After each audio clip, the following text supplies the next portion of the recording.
Well, how do you look back now on the second album, Confession?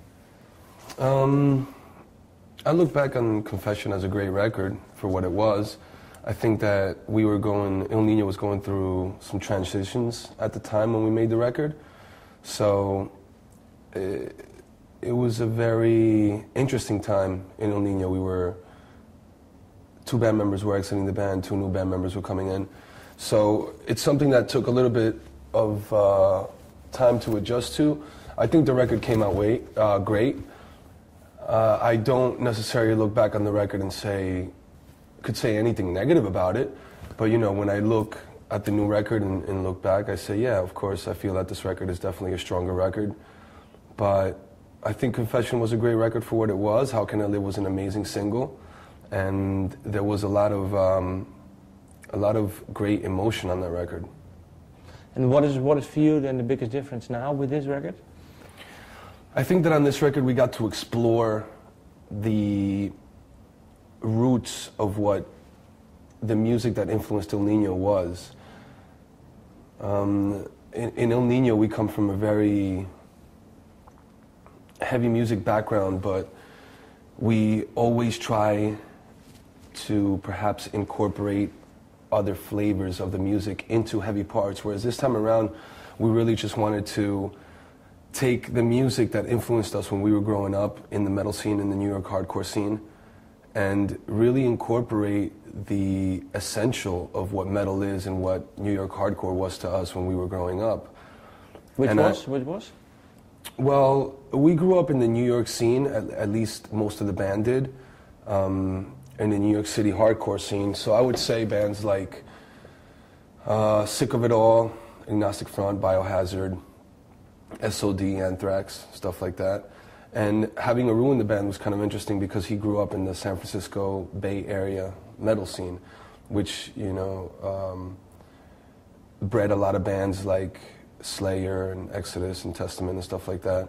So he definitely brought a new flavor into the band as far as this record is concerned. One Nation on the Ground definitely has a very universal metal and universal heavy music element to it. I think that you definitely hear the influences of each individual member and where they came from in the metal scene. Whereas the prior records was a little bit more in between the lines. I think that this record is really straightforward. It has the best lyrical content that I think I've written in all the Il Nino records, and I think that musically it's just more intricate and more interesting than Il Nino has really ever been. And has the songwriting changed now because of the two new members? Has it changed compared to the last two ones? Yeah, I think that the songwriting changed for the positive. It had a positive outcome in the end. When we were writing the record, there was definitely a feeling of unity within the band members. We wanted to write songs together as a team. And while we were doing pre-production for the record, Aru was living at my house, so we were doing a lot of musical soul searching, if you will. And I think that it was very interesting to be able to work closely with all the band members and have everybody write music. And on this record, I can truly say that everybody contributed equally.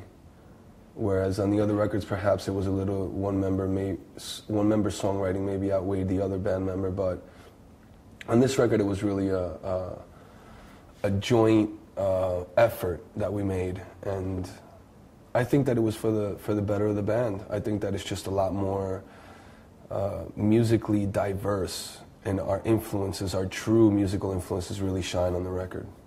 Okay, because you were saying, you pointed out the heavy side, and if you point out the other side, what bands did influence you in that?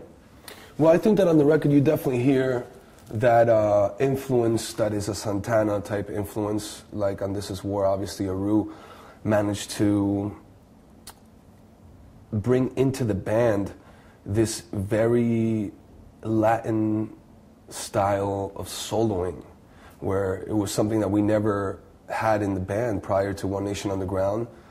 He brought this style of being able to play solos and little things here and there that is not necessarily the normal metal thing to do, but is definitely the realistic approach to us being able to write music. It's the more personal approach to us. He's a great guitar player, and so is Jardel, and they sat down and they created parts that, without anything else, even if you just put the solo on by itself, it sounds Latin. There's a Latin feel to the notes that he picked, and I think that was very, very, very cultural to do. And also, it was very original to do.